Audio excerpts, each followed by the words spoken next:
What comes to your mind when you think of magazines? Have you ever wondered where the glitz and the glamour used in magazines come from? Some may say celebrities, fitness, stories, and fashion. While all of those are true, magazines haven't always been portrayed that way.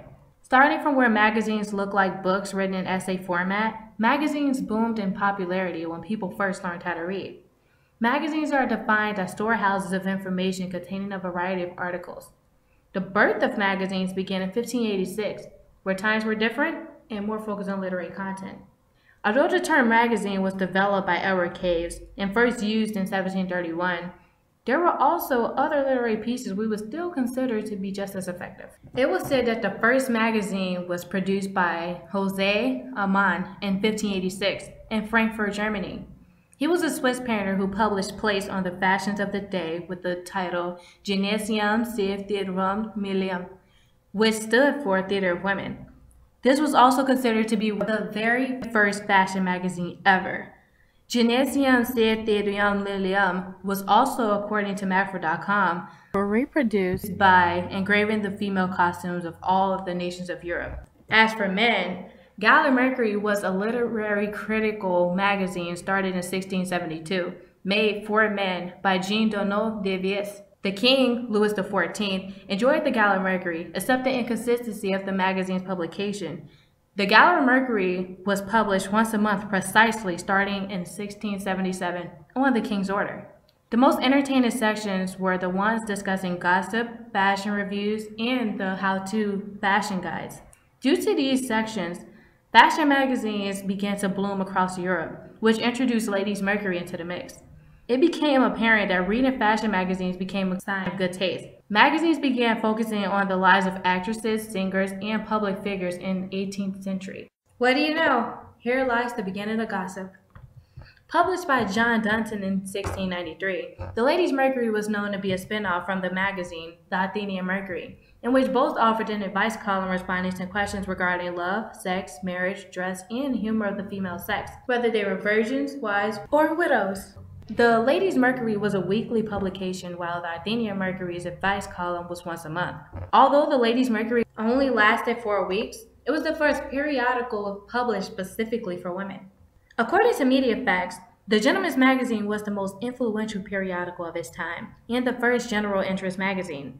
Making its way in 1731, the Gentleman's Magazine was read by the English-speaking regions of the world. It was founded by Edward Cayce, originally called the Gentleman's Magazine, or Traders' Monthly Intelligence. He was also the editor of the magazine under the name Sylvanus Urban. MediaFacts also stated that Cayce was the first to use the term magazine, which then meant storehouse. Cayce's goal for the Gentleman's Magazine was to create monthly news on interesting topics that might be appealing to, as they say, the educated public.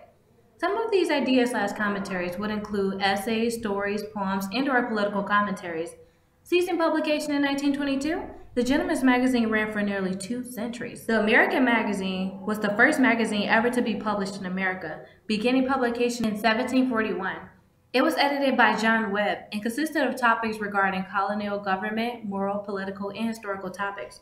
Watch out! According to Answers.com, Benjamin Franklin was in line in becoming America's first magazine, with his magazine General Magazine, which came out 3 days afterwards. General Magazine was reporting events regarding the war with Spain, the French and Indian Alliance, and other domestic and international current affairs. While General Magazine lasted 6 months, the American Magazine only lasted 3. Saturday Evening Post was U.S. first successful magazine in 1821 and ran up until the year 1969. The U.S. reached a publication record of 685 by the year 1850. By the 1900s, 5,000 magazines were in the U.S. The very first Cosmopolitan magazine was launched in the U.S. in 1886 as a family fiction magazine. Now, it is known for discussing topics such as relationships, sex, fashion, celebrities, and beauty. Vogue was founded in 1892 by Arthur Turner and Mary McVicar. Here is where the sparkle of gossip and appearance makes its mark in the world. But just like gossip, everyone loves a good story. Which brings me to Sherlock Holmes, who made his first appearance in 1887 in Beaton's Christmas Annual and Conan Doyle's A Study in Scarlet. According to Macfilm.com, in 1893, 20,000 readers canceled their subscription to Strand magazine when Sherlock Holmes is killed off in The Final Problem. Conan Doyle relented only in 1902, bringing the detective hero back in The Adventure of the Empty House. The final Sherlock Holmes story, called Shaftesbury Old Plays, was published in 1927, April issue of the Strand magazine. In 1953, TV Guide was debuted in 10 cities in the U.S., ranking in 1,560,000 viewers. Hugh Hefner also launched Playboy with Marilyn Monroe on the cover, with the infamous new calendar that same year.